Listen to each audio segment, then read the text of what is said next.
When we think of big tech, we often picture an army of software engineers, and as much as they're great at creating a product, there's still a whole other side to big tech, which is the business side.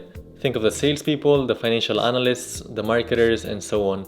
They also play a fundamental role in monetizing and growing the business. When looking at Google's career side, for example, they obviously have an engineering and a tech team, but they also have a large number of non-technical roles like business strategy, sales, or finance. What's up everyone, it's Kenji here, and in this video I thought I'd explain 5 jobs in the tech industry for business students. So realistically, as a business student, you're probably not gonna work as a software engineer or a data scientist, but there are still plenty of jobs in the tech industry that are for business backgrounds. And when I say business backgrounds, I mean more generically not just business students, but also those with coursework that overlaps like economics, marketing, or management as well. So the 5 that I've picked are account management, product marketing, business strategy, sales, and finance. And I'll primarily be focusing on the first few years of a career, so say 0 to 4 years in. I am aware that there are many other business roles in the tech industry, so if this video does well, I will consider making a part 2, so make sure you hit that like and that subscribe down below. The first role is account management, and it's usually in the form of an account manager or an account executive. This is in charge of the day-to-day management of a customer account. Typically, you're given a portfolio of customers, so a group of them, depending on their size or their region, so where they're located. For example, if you're an account manager at Google in France, this could be helping customers that want to advertise on Google's search engine in French, so they rank higher in their searches. And when I say customers, these are usually not individuals, but rather businesses. And in your role as an account manager, you'll be helping them by providing some recommendations to them, meeting with them, making sure they're satisfied, and lastly, helping them out if they need anything.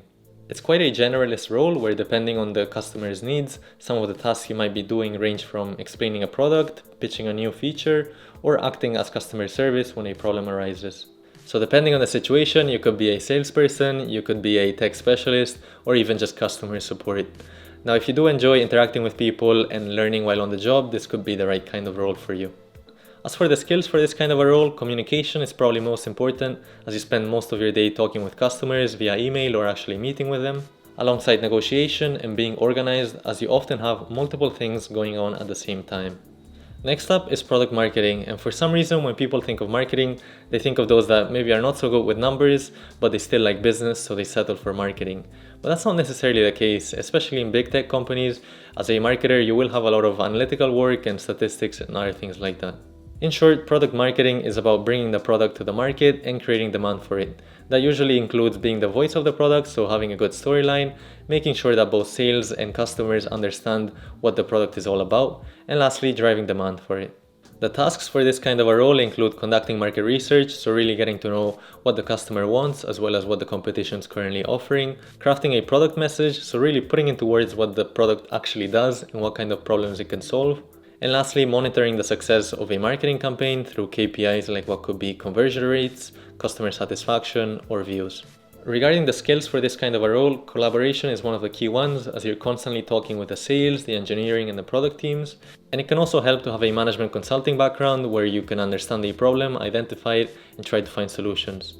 Now, this role usually requires a couple years of work experience, whether that be at a management consultancy like I mentioned, or as part of a marketing team.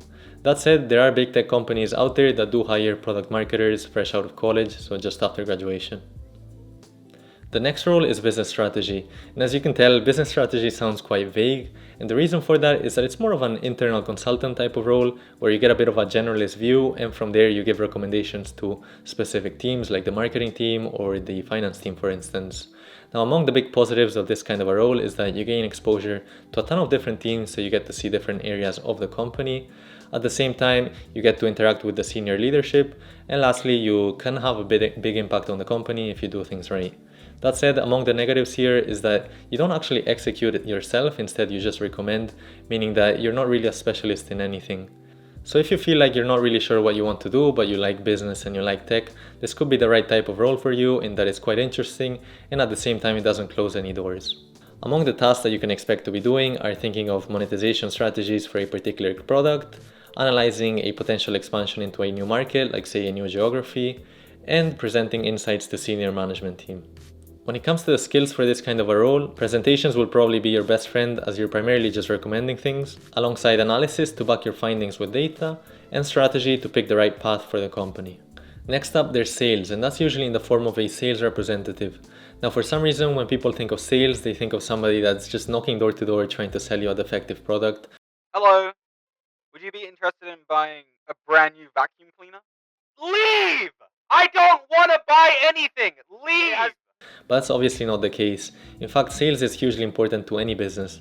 After all, even if you have the best product in the world, if you're not able to sell it, you're sooner or later going to go bankrupt. So overall, being a good salesman is a hugely valuable skill, regardless of what industry you're in, and it's probably one of these jobs that will always be there. Some of today's billionaires like Mark Cuban got their start through tech sales, and they've been very vocal about how useful being a good salesperson has been for them. Mark Cuban even wrote a book which somewhat touches on the topic, and it's called How to Win at the Sport of Business. As you can see, it's actually quite a short read. If you're interested, I'll leave it in the description. As for the skills for this kind of a role, it's mainly soft skills, so things like being confident, being trustworthy, and communicating well can go a long way.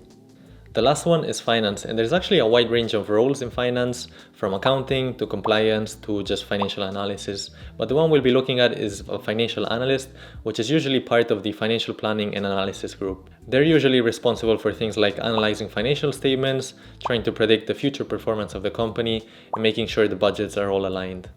Some of the tasks that you can expect as a financial analyst include forecasting business scenarios.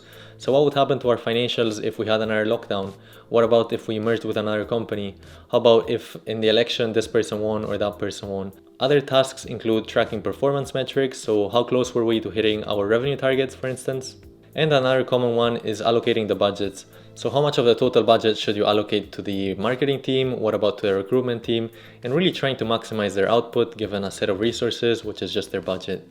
Now, a finance role does have a bit of a repetitive nature in that every quarter you're expected to do similar tasks. And the same thing goes every year. So every year you might have a budget and you might reevaluate it every quarter, for example. Some of the key skills for this kind of a role include spreadsheets or Excel, which are going to be your best friend, alongside finance and accounting, which are obviously essential for financial analysts. Hit that like button if you want a part 2, and this is basically the video that I wish I had when I was looking at a career in big tech and I didn't really know what each job entailed, so I hope it was helpful to you. That's all for this one, and I'll catch you in the next one.